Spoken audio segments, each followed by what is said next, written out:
حدیث میں یہ فرمایا گیا کہ افضل الذکر لا الہ الا اللہ، کہ سب سے افضل ذکر لا الہ الا اللہ ہے۔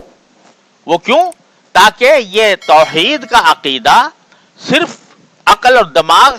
کی حد تک نہ رہے، یہ دل میں اتر جائے کہ کوئی مجھے نفع نہیں پہنچا سکتا، کوئی نقصان نہیں پہنچا سکتا سوائے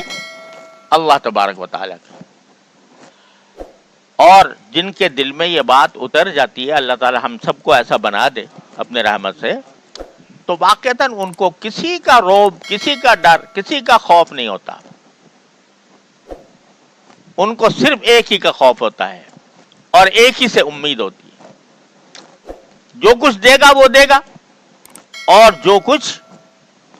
نقصان پہنچے گا وہ اسی کی حکمت کے تحت پہنچے گا۔